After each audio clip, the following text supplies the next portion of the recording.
Welcome back to another episode of the Bourbon Lens. This is Jake along with Scott, and we ventured back to Shively because we loved these guests so much last time that we wanted to come back to Michter's here in Shively. And we are, again, excited to be here, and we're excited that you all have cared so much about us as a podcast that you've stuck around for 5 years. And we are continuing our Bourbon Heritage Month podcast celebration. So Dan and Andrea, thank you for having us back here to Michter's Distillery. Yay, 5 years. That's what I want to say. That is congratulations. awesome. Confetti. Confetti explodes.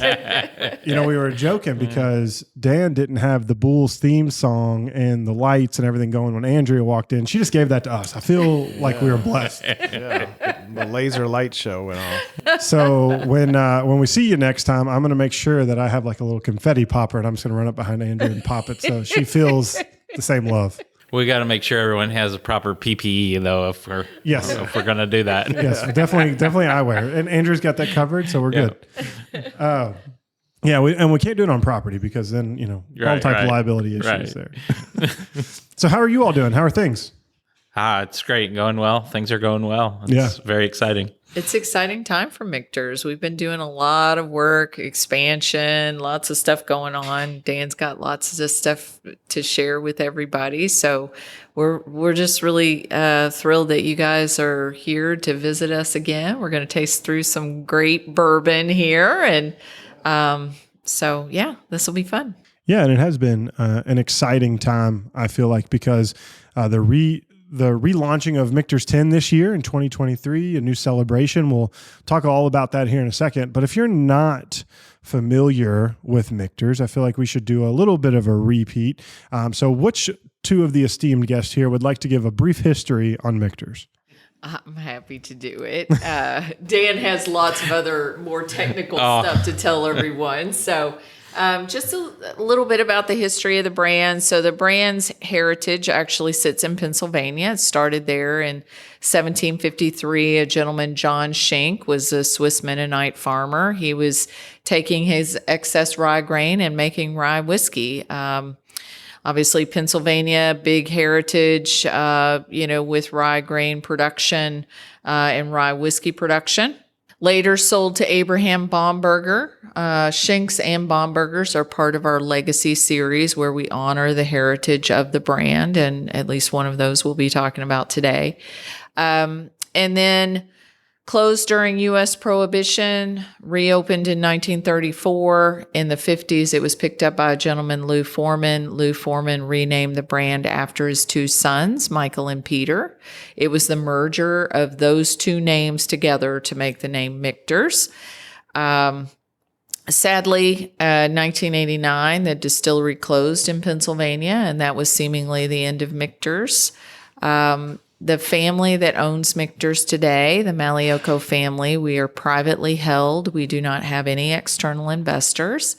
And they acquired the abandoned trademark in the 90s and have been on a long journey to resurrect this brand. The first strategic decision they had to make was, do we want to rebuild the brand in Pennsylvania, or do we want to do that somewhere else? Joe, the youngest of three brothers, Joe Malioco, was being mentored by a gentleman here in Kentucky, Richard Dick Newman. Dick Newman knew a thing or two about whiskey and said, you need to surround yourself by great resources. And there are a lot of them in Kentucky, and more than just great distillers like Dan, but a lot of other amazing individuals who understand a very complex spirit business. And so they decided to resurrect the brand in Kentucky. Everything that we have done has been done in Kentucky since the brand was resurrected here. We've been through 3 phases.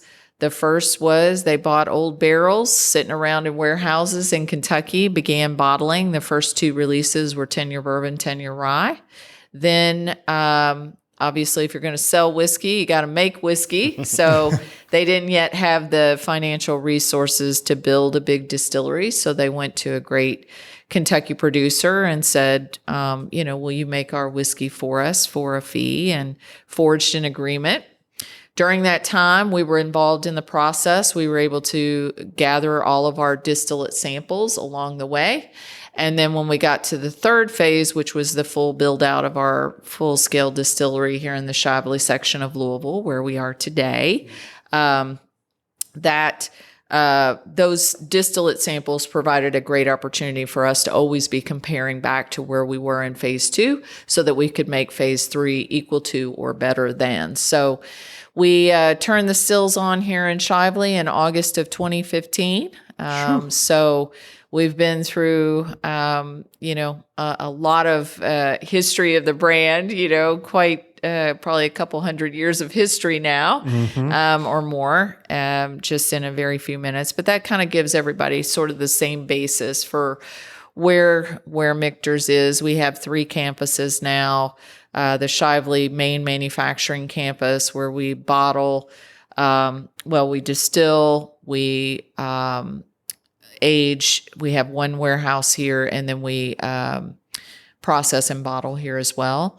And then we have another campus in Springfield, Kentucky, which is the extension of this campus. That's where we have more warehouses.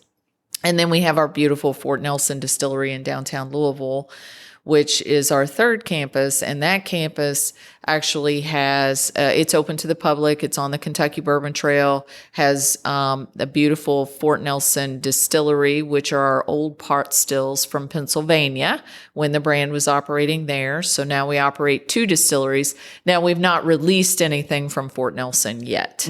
So, but yeah, that's a little bit about our facilities. And we also have the beautiful bar at Fort Nelson on the 2nd floor of I was about to say, if you didn't mention the bar, which I think is one of my favorite bars in the city of Louisville.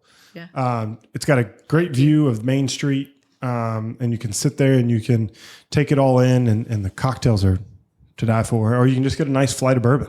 But some of my favorite cocktails I've had in the last couple of years have come from that bar. No, we appreciate it. We have such a talented team down there. They take such great care of everybody and the hospitality, but the focus on the cocktails is second to none. It's world class. I was going to say, it puts a lot of cocktails to shame. It does. It does. And I'm also very sentimental. So when we first got started here, we were interacting on Twitter with your all's social media account not too long ago.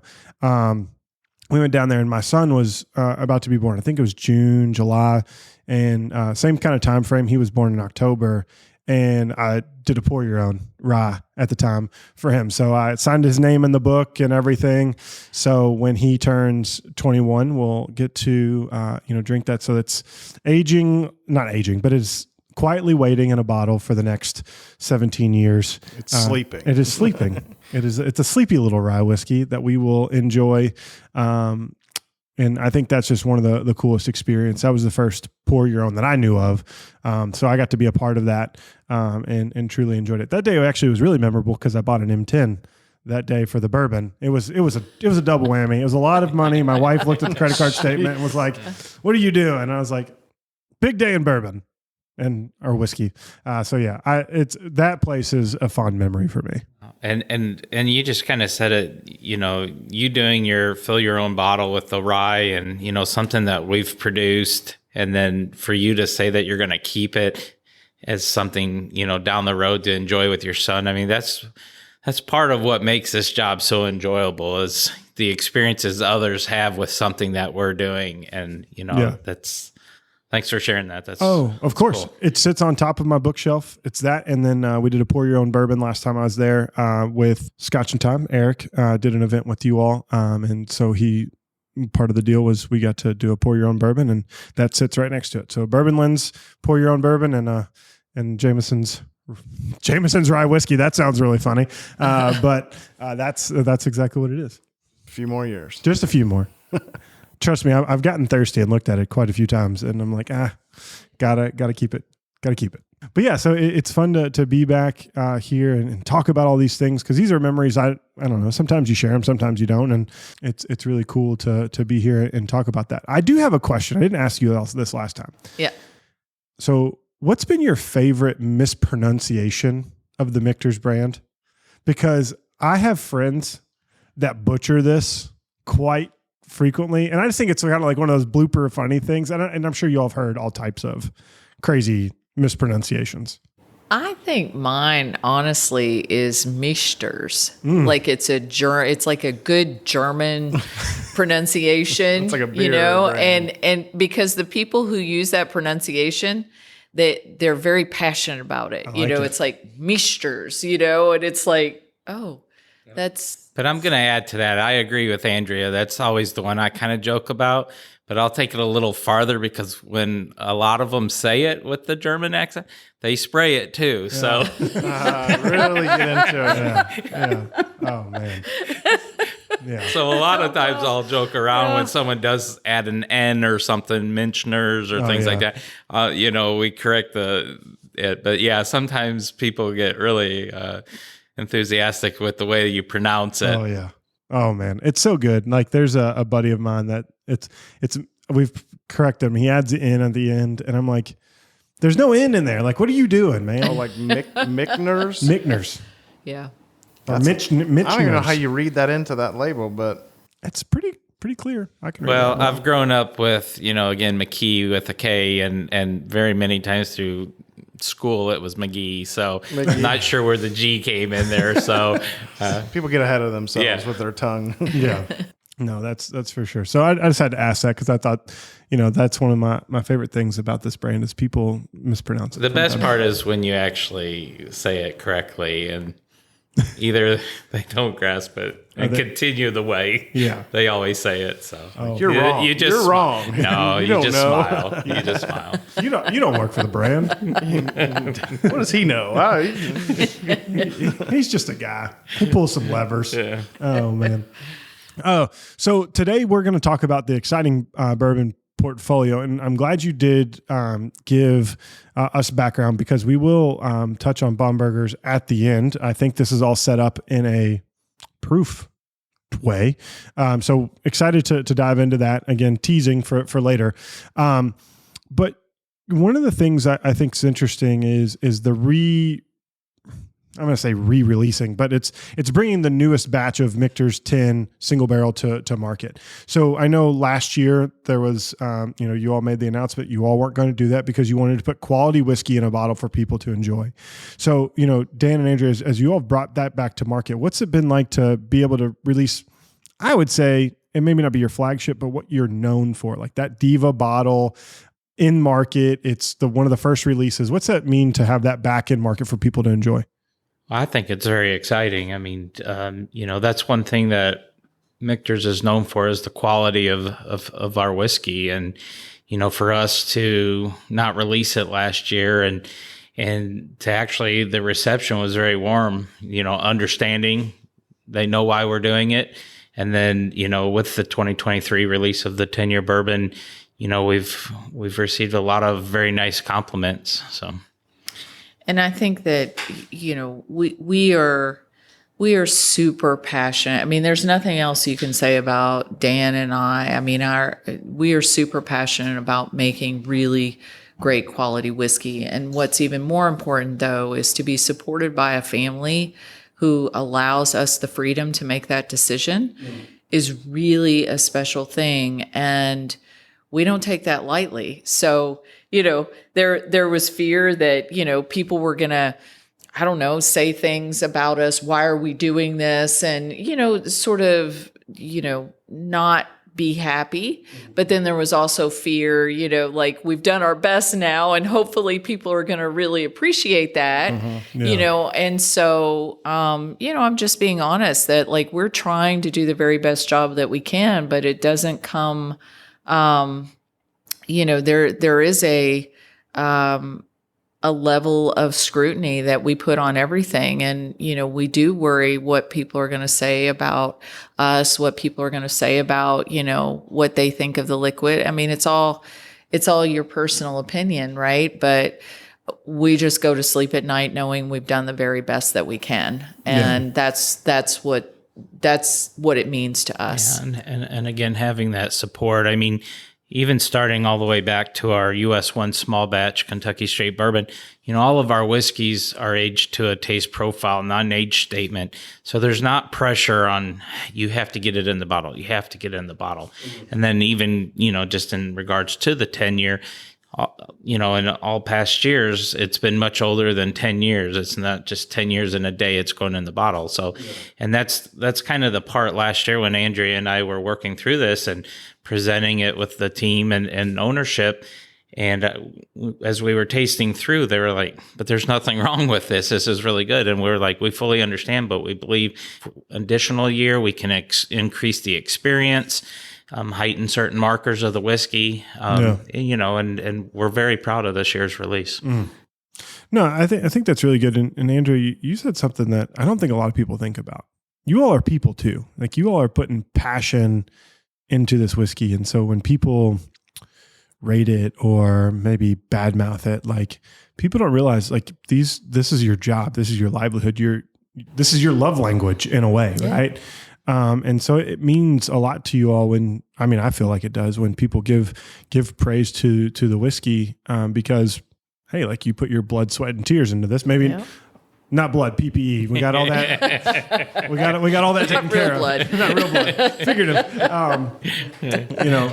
And so I think that sometimes people forget the human element of this business. Yeah, because it is about the whiskey connections and the passion that are brought up. And, we were talking about one of your employees before the podcast, like that's a friend of mine, but through whiskey, we've reconnected and like become friends, and we, are in each other's lives, and we get to see our kids grow up together, and like those types of things. Like you probably have countless times where because of whiskey, you've gotten to meet so many people and you've gotten to have those shared experiences. I feel like hearing about M10 coming back and your all story about that, people forget the passion behind it. Yeah, I think that whiskey is a special thing. And, just hearing the story about, the birth of your son and the fill your own bottle, that, like Dan was saying earlier, that's why we do it. Every bottle has 25 ounces. Well, a regular 750 ml bottle has 25 ounces of liquid in it. Those, each one of those ounces is an opportunity for a special experience, even if it's just, having a drink at home on an evening, after the kids are in bed and, just having some quiet time, or it can be celebrating with a special friend or a wedding, or, your child's finally turning 21 and you want to open this bottle, it's like, this is why we do it. And you want those experiences to be memorable for people. You want them to really appreciate and have joy in those moments. And even if there is sadness and celebrating the someone's life, you want it to be good. Yeah. You don't want it to be It's like that's where our passion is driven from. Like we're trying to make the best because people should have the best. If you're going to pay your hard-earned money for a bottle of liquid, you want it to be really good. And that's kind of where we come from. But yes, we are human beings too. And, we do worry. There's no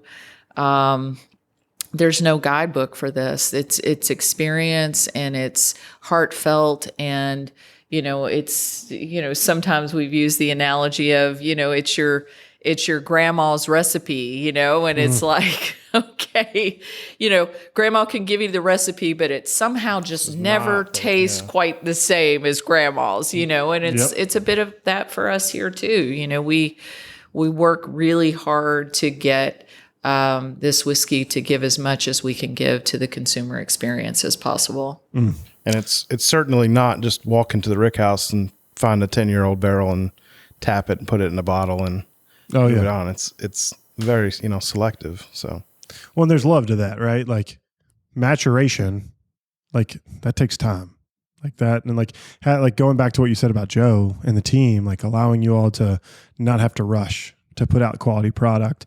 A lot of times when brands are just starting, that's the goal, is like put bottles in the product. And now you all have got a nice lineage now of years. But like to still have that, meticulous part of the conversation and making sure you all are putting the quality liquid in the bottle. I know as a consumer, like that's important to me. Like when I pick up a bottle, I want something that I know that's quality driven, that's going to taste good, and it's going to taste consistent. Yeah. I think it's really important. And, you hit on something just about, we're not bottling it 10 years in a day. Yeah. The way we plan, we have a planning horizon of over 30 years. And when it comes up and it's time to do a special release, we look at the whiskey that we have and we're trying to, determine what's going to be the best for that release. Yeah. And we're looking at all different aspects of the whiskey. People may not realize, you don't just sit in a room and taste it and go, voila, let's go. This is the best one. Let's go. We really try to understand these whiskeys on aroma, on taste, on, the dynamic nature across your palate, what your experience, the finish, it's everything, what is it you're experiencing, but it's not just in that moment. It's after that whiskey sitting in your glass 15 minutes, 30 minutes, 45 minutes. Sometimes if it's a really old release, we might even go to a full hour just seeing, because you're going to sit with that whiskey for a while. So we want to understand, what is the experience you're going to have? And is that whiskey going to hold up in that glass for that period of time? Because that's also a signature of the complexity and whether that whiskey is going to be memorable for you or not. Mm-hmm. So these are all the kinds of things that are going into making the determination of what's, best for that release. And if there's something like we did with this past year, and we knew if we held it another year, the markers were suggestive that, if we let it go, it's going to increase the complexity. It's going to increase the finish and the texture of the experience, and that makes it more memorable for the consumer. So why wouldn't we do it? And it just sounds like words, but to have that support to, especially in light of what Dan said, like they thought it was good. Yeah. And it was good. It's just if we're trying to make the best though, that's the goal. Mm-hmm. Like a lot of people think maybe that's something marketing came up with. That was us that came up with that, because we started, Dan was the 8th employee here. I was the 7th employee. Pam Heilman, Master Distiller, prior to Dan, was the 6th employee. We're over 100 employees now. Yeah. And, we've built this based on, like, if you come to work every day and you're trying to make the best, you're trying to do everything the best that you can, then you're going to have a pretty good chance at having a good product. If you're like, what, just come do the job, you're going to have a different outcome. So we've just decided that, if we can get everybody rallied around this goal of trying to make the best that we can, and we're supported in that, then, we go to sleep well at night knowing that we've tried to do the very best we can. The perception and what people think and what their taste profiles are, that may all be different, but we know we've tried to do our very best. And just in regards to like our production processes, we always talk about these 6 key philosophies. All of our products are single barrel or small batch. And of course, small batch is truly small for us. It's the equivalent of 20 full barrels. So you have to have very high quality, consistent barrels for that. And again, everything of these 6 key philosophies, they're for all our products, not just a special release here or just this one here. It's, practiced throughout. So, air drying and seasoning our wood staves for a minimum 18 months all the way to 60 months. We toast our barrels, all our barrels before we char them. We go in at a very low barrel entry proof at 103. That's the lowest of, any distillery of scale. And again, that's for all our products. And that's the most important. And that's what really helps create a very nice, smooth whiskey that Michter's is known for.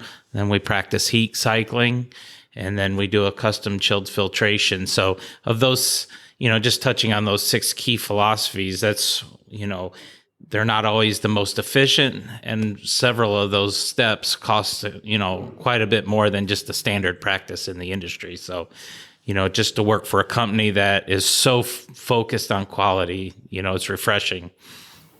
No, I think that's great. And you know what? I think it's time, since we've talked a lot about quality, to sip some quality. Somebody got thirsty.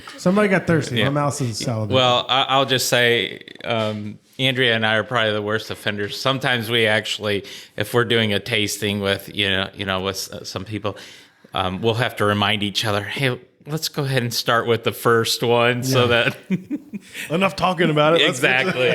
Well, I felt like it was perfect time. We talked about the quality and the practices that you all bring forth. So the small batches is one of the things that you have to do from a quality perspective, is to bring that forward, because you're batching, like you said, in small barrel quantities, and you're looking for a consistent flavor profile to deliver to market for an everyday sipper that people can enjoy. Yeah, this one to me, our US 1 small batch Kentucky straight bourbon is just a very nice classic sipping bourbon. Those, classic caramel, vanilla notes. And what's the proof on this? This one is 91.4. There's a nice pepper in here too that I like. All right, Mr. Corn Whiskey Man. When's the last time you had this? I think mine was the tasting room when I did the last tasting. It's probably been a little while, but I think on the nose it's just like immediate, like vanilla ice cream, like vanilla bean ice cream. I've enjoyed this. I've gone through a few bottles myself, but it doesn't drink 91. It drinks fuller body than that, right? So people in this barrel proof strength day and age, they want all the 150 proof whiskey they can get, I guess. The punch. Yeah, they want to be punched in the mouth. I traditionally don't. I like when a whiskey drinks above its weight class. Mm-hmm. This drinks above its weight class. Full body, full mouthfeel, depth of flavor, right? Mm-hmm. So it's you may get one note in particular, but as it just sits there on your tongue, it rolls over. And that's the artisanal finish, right? Mm-hmm. Some people finish, I got a Kentucky hug. If Michael was still on the podcast, he would probably punch somebody. But this isn't a hug bourbon. It is a flavor bourbon. It's all on the palate. So you do a lot of the mingling and the maturation. So, as you kind of help put these blends together and things like that, what are your key markers that you're looking for from a flavor profile? Is it all going back to that distillate that you all originally created, or are you looking for flavors that the market would like? How do you all balance that? I guess the place to start is, when the distillate, when you're thinking about a product, you have the distillate, and of course the distillate is influenced by the fermentation flavors that are coming through. And so let's just take one for a second, just to make this exercise simpler. So, if you're dealing with the fruit ester and you're like, okay, now what do I want to do with that? And that's where the wood comes in. So, you start to think about, do you want to add some more vanilla? So now it's fruit and vanilla. Do you want to bring some chocolate? Do you want to increase the spice level a little bit? Bring some nice cinnamon and stuff in there? Do you want, what do you want to do with this distillate that you have?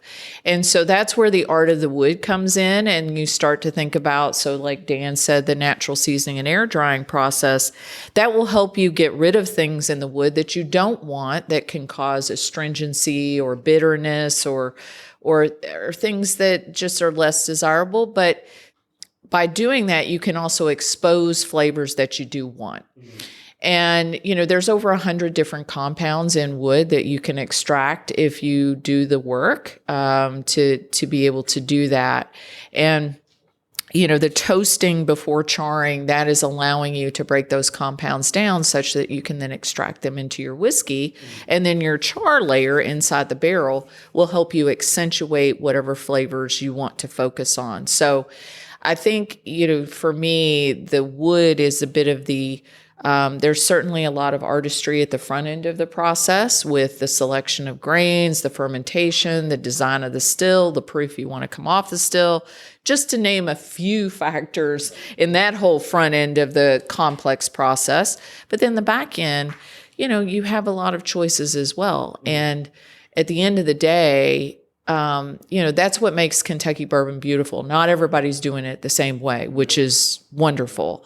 But it is about the choices that you make. And, I think for me, for this, while I don't like to give tasting notes because your personal perception of this liquid is your own, and no one can tell you it's wrong. Absolutely no one. It is your perception of the liquid. But for me, like if you ask me what is this sort of, what's the gold standard for what I think this needs to be? I'm always looking for caramel. I'm always looking for vanilla. I'm always looking for nice apricot kind of stone fruit.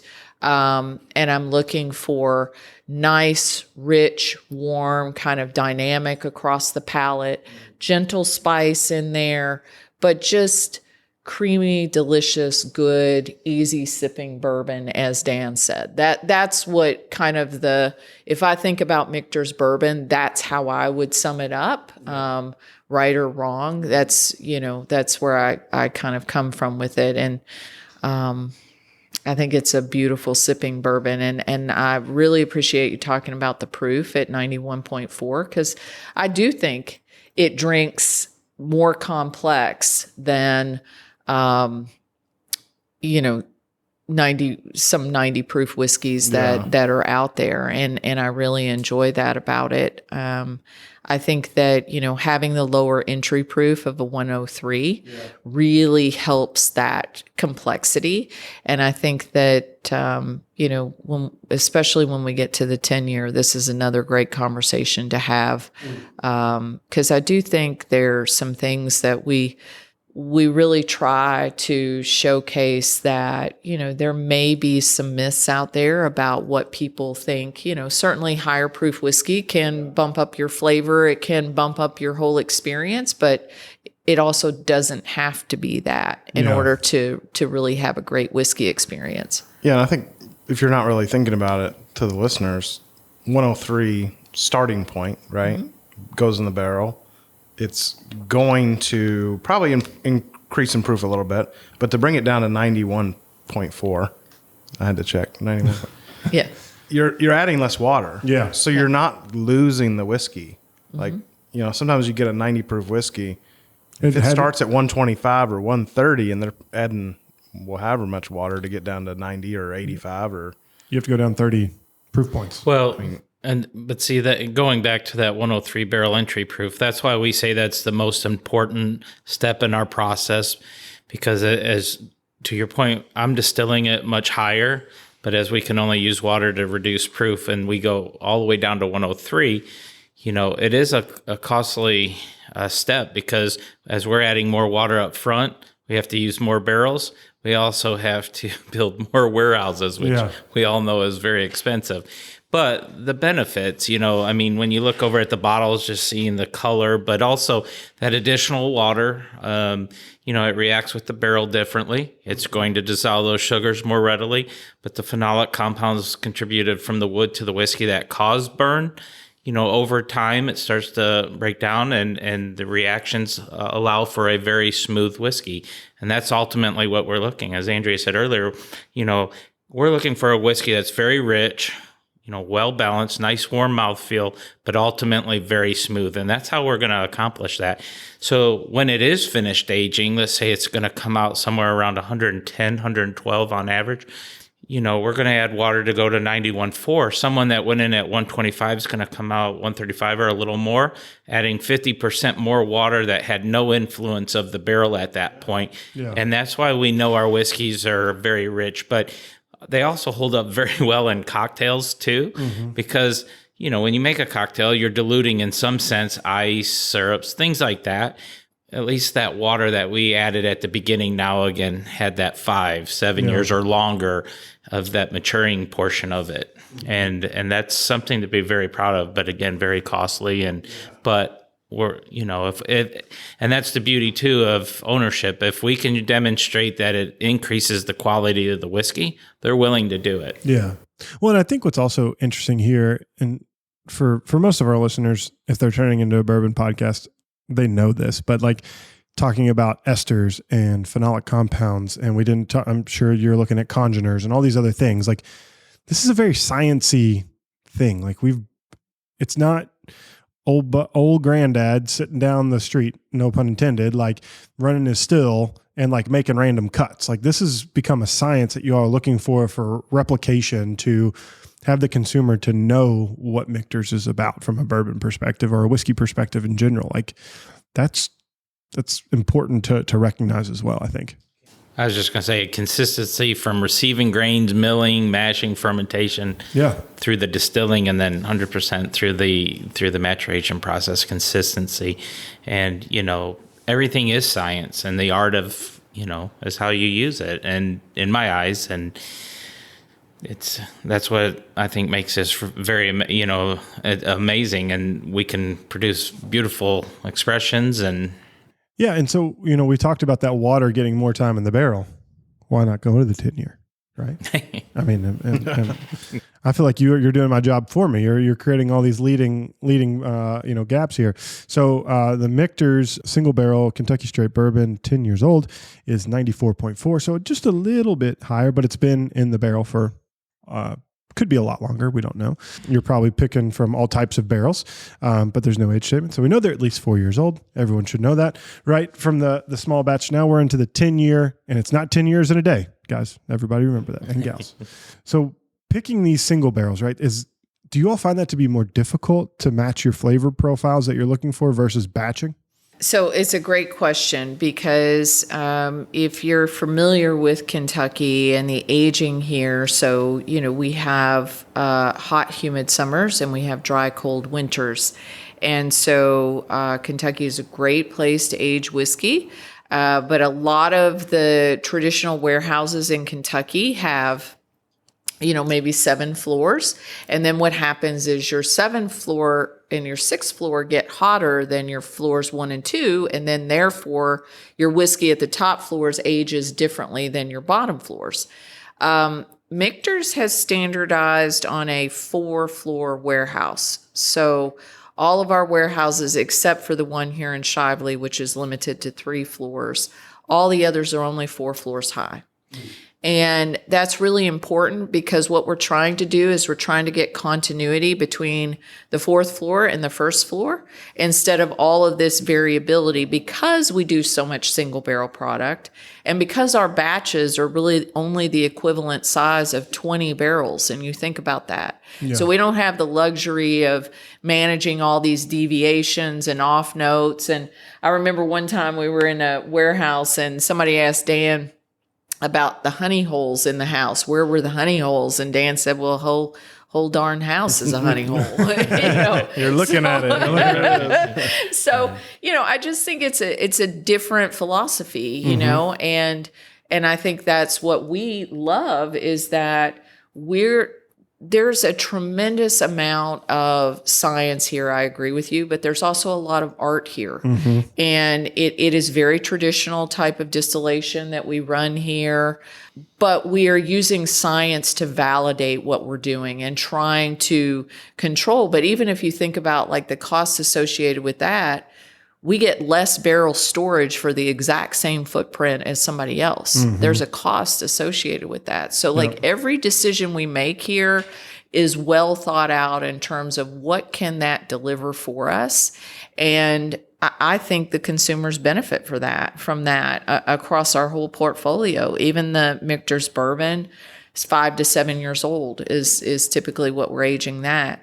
The 10-year bourbon is, I don't know of a time when it hasn't been anything but overaged. Yeah. It's always been overaged as long as I've been here. I mean, it's just, that's what we do. So, this one is again over 10 years old. Yeah. And the thing that I'll always say, because, I can sit here and say, yes, it's much older, but if you drink older whiskey and are experienced, that's the proof. Yeah. The whiskey is the proof, not that I said it. Yep. It's that, what's in the bottle, your experience, how it coats. When you drink the 10, and move it around, it does coat your cheeks, your gums, your whole palate. Yeah. Like popping my lips. It's still there, that finish, right? Yep. I sipped that just a little bit ago, and it's still there. And Yep. Well, and I think that's what I was sniffing the small batch while I was sniffing the single barrel.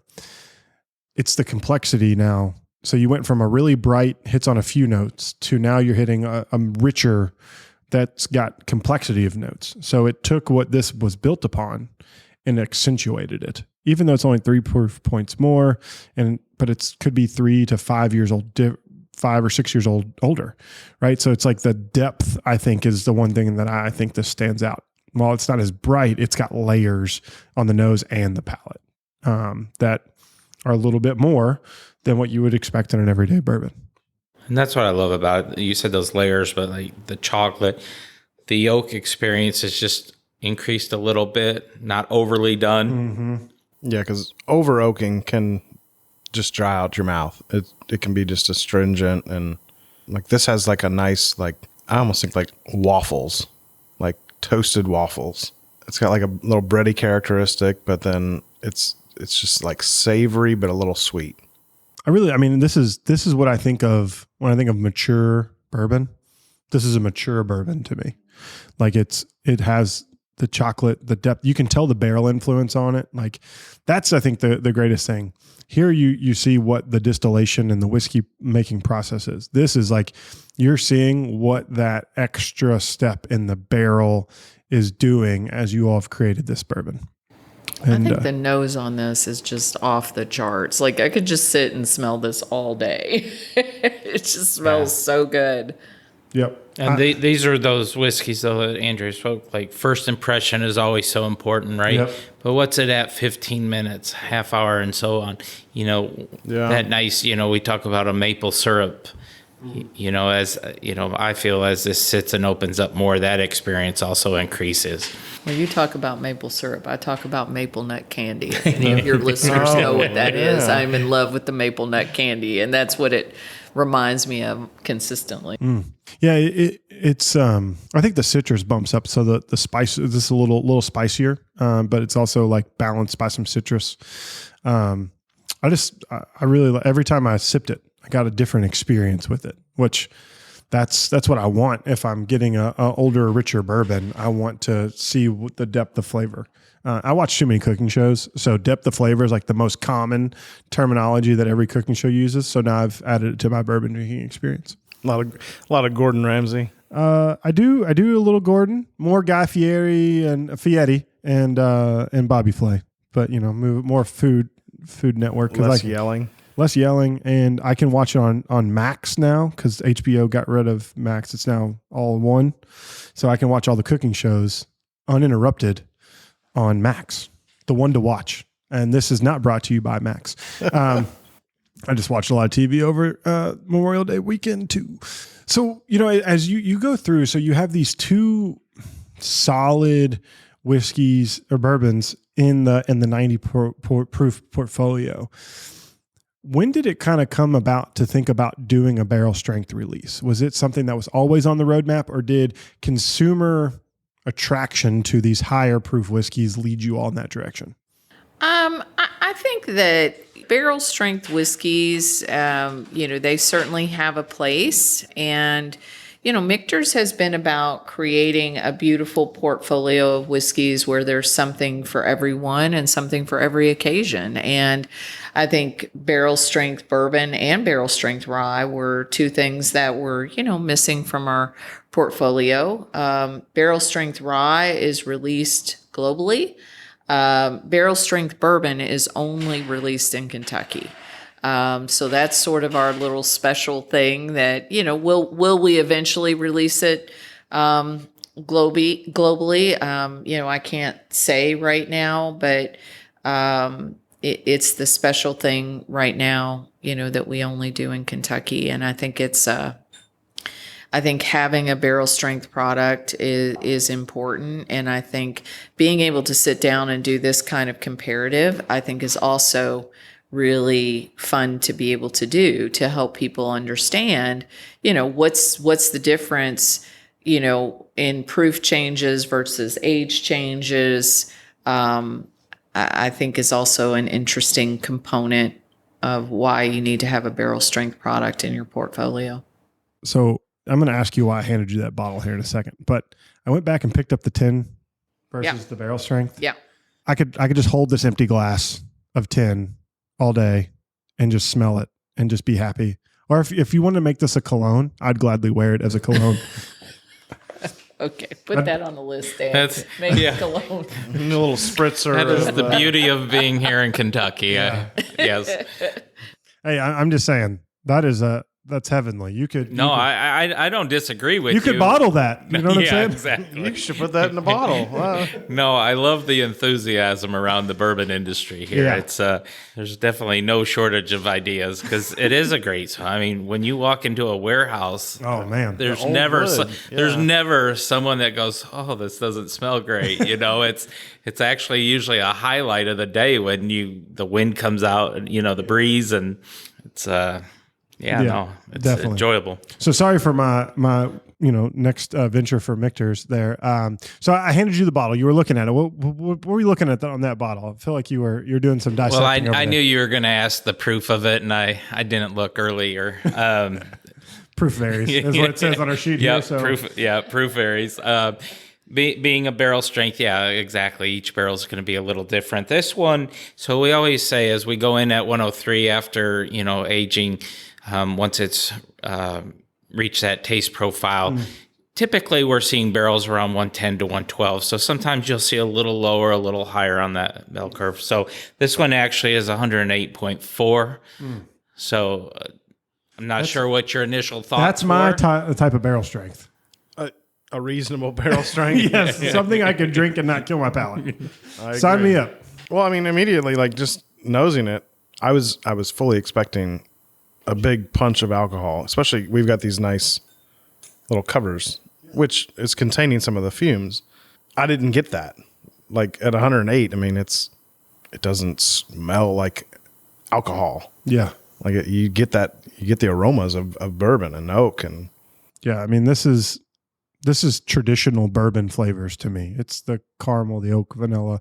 People are like, oh, everyone's reviews caramel, oak, and vanilla. I'm like, well, you know what? If they're a good bourbon, they're probably getting caramel, oak, and vanilla. That's what they're going for. That's what the barrel did. Congratulations. if you didn't get it, there's something crazy going on. But No, but there's a nice pop of fruit in this that I like that brightens it up. It's almost like orchardy, like I would say like a juicy apple type of note that I like. That's kind of at the back end of the nose. Sure. I was like thinking like candied apple, Yeah, I mean that too. like that red coating on the.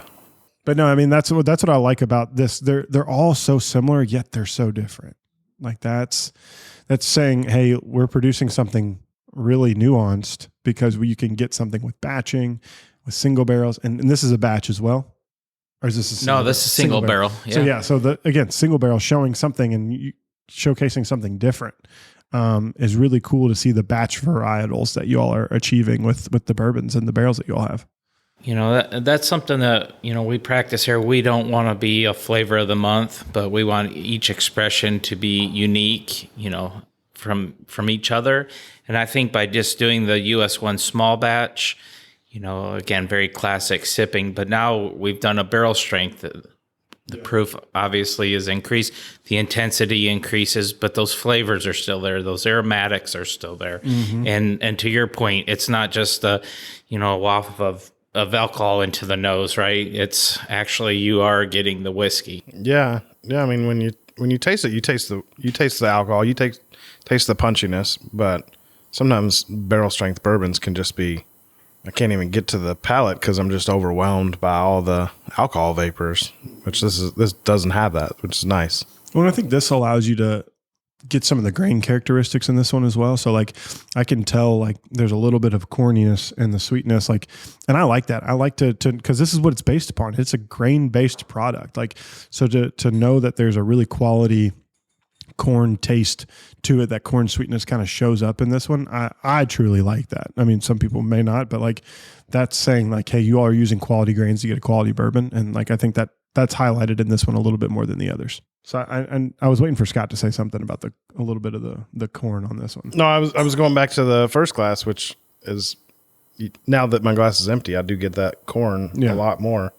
But this one, I mean, I almost get like raw honey, like the dark honey that you would get, not like clover honey or whatever, but it almost has like a nice perfumey sweetness to it. Yeah, I agree. I mean, I just like that's what I like about tasting things that are similar yet different side by side, because it gives you the unique variety of this. And so we have one more to taste in our flight. So if you remember back, everyone, 45 minutes ago, Andrea gave us this nice history lesson about what was or what is Michter's, and so Bombergers is part of that. So can you just talk about why this line extension from the Legacy series and what you all do with this and just briefly with Shanks as well? So Shanks and Bombergers, we do different things with them annually. It's a little bit of fun for Dan and I and the team to kind of do some interesting things from an innovation perspective. In 2018, we actually started putting release years on the labels because we started realizing people wanted to know like which release they had, and we had no way of telling them that. So we started in 2018 putting the release years on the bottles, so now people can compare them from year to year. They are still limited in the volume that we produce, but we're trying to, as we continue to grow, we're trying to release more of everything, not just Shanks and Bombergers, but we're just steadily growing. But the Shanks and Bombergers, the Shanks is a sour mash whiskey, so it's not a bourbon by definition. It's not a rye by definition, but we do some fun things with the oak and, the profile. The Shanks typically is a little more rye forward. The Bombergers is a Kentucky straight bourbon. Now, the signature of Bombergers, I feel like over the last several years has become the use of the Chinkapin oak. So Chinkapin oak is a subspecies of American white oak. It has beautiful traditional flavors that you find in American white oak, such as vanilla and caramel and, all these wonderful characters that people have come to enjoy from American white oak. But what it also, the Chinkapin oak actually imparts some nice chocolate. It helps us sort of build up the weight of the fruit in the product. And it just really is a great wood to work with. And so this year's release, again, continues on with the use of some Chinkapin oak. What's interesting, though, is this go around for me, and Dan, you may feel differently. And again, whatever you experience is what you experience. But I felt like this release of Bombergers kind of went more towards a berry, whereas traditionally in the past it was maybe more cherry for me. So I don't know if that resonates for anybody, but I think it's a big whiskey. It's beautiful. Yeah. It's 108 proof. It's bold, yet decadent and delicious and just a wonderful experience. Yeah. This would be perfect with like an after dinner cheese and fruit plate. Like because of the berry, like I got raspberry. My son's been eating a ton of them through the spring and in here this summer. So definitely got that berry note. But then there's like a macadamian kind of note on the back end that's like a little bit of chocolatey macadamian kind of note. So like I could see this with like a fruit and cheese plate and really enjoyable kind of evening pour. And I think it's got some nice oiliness, which I particularly enjoy. So when you were thinking about saying macadamia nut, I really key on to like it's sort of an oily character that's coming into the product, which I think is beautiful as well. I mean, this is a big whiskey. Yeah. There's a lot going on. It's definitely bodied. And I think that's all of these have that body to them, but this one has bigness. But I think it goes to the mouthfeel. It is a little more oily than the others. And I don't know if that's the oak or what, but I can feel it kind of like slide off my mouth. Off my tongue more, where the other one's kind of like stayed put I'm sure there's some sciencey term that I don't know about that. Stay puttedness. Stay puttedness. I like it. Stay puttedness. In Kentucky, it's in the textbook. Yep. It is. That's how it reads. Yeah, This one's got some spice to it though. Like Yeah. at the back end, I just cleared my throat, but I was like, yeah, I think it's got a little more pepperiness to it. Well, I'm happy because these were great whiskeys, and it's been a while since I've visited any of these. So it's fun to revisit and taste them and get that flavor profile. But it's cool to taste these side by side because what you all are doing, how you all are experimenting and tasting. And I think that's why people need to give a whole portfolio a try, not just try to hunt one in particular bourbon, because your portfolio allows it to build on top of each other. And I think that's what's unique about these bourbons. If you could have a lineup like this, which a lot of people probably could, they have 2 of the 3 or 3 of the 4. They could do it very easily and have a great night with friends and create a shared experience. And I think that'd be a really cool thing to do. Well, tasting one bourbon in a vacuum is very difficult. Correct. It's like more of a thumbs up, thumbs down type thing. When you're tasting them side by side, it's more enjoyable, period. But it's just, you go back to the other ones. Yeah. Like, let me go back to that one and smell that again. What else did I get?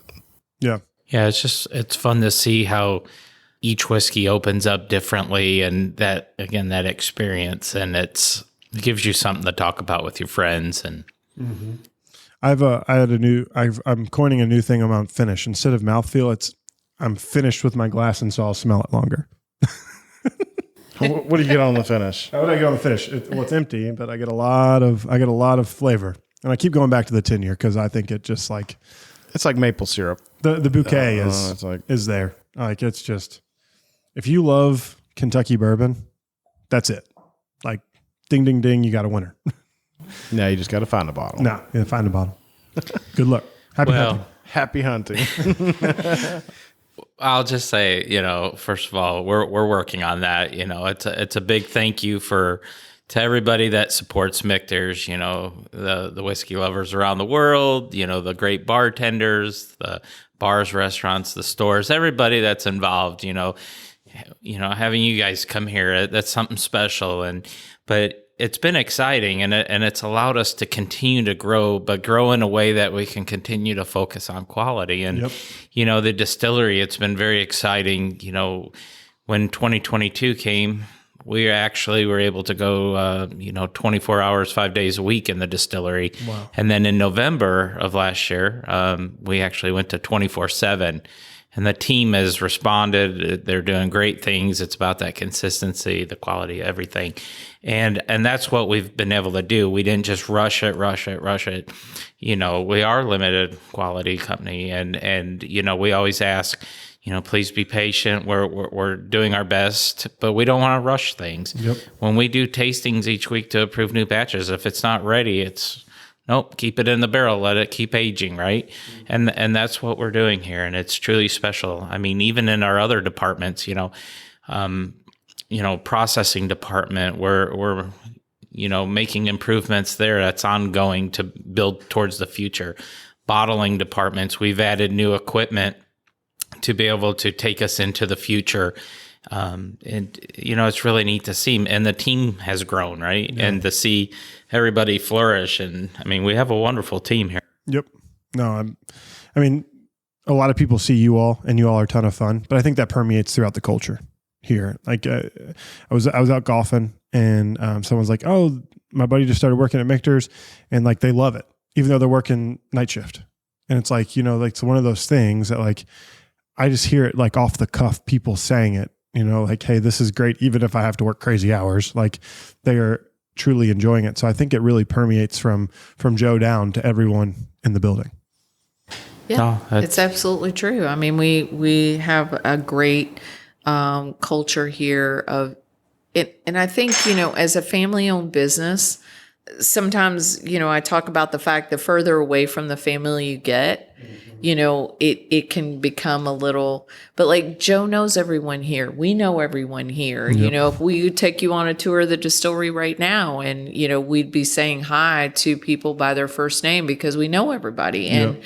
There's a certain connection that we all have to this whiskey we call Michter's. It's like we're all connected to the heritage, the history, but more importantly, building the future and creating the next generation that will carry Michter's forward and building the legacy that is now Michter's as well. So it's exciting for us.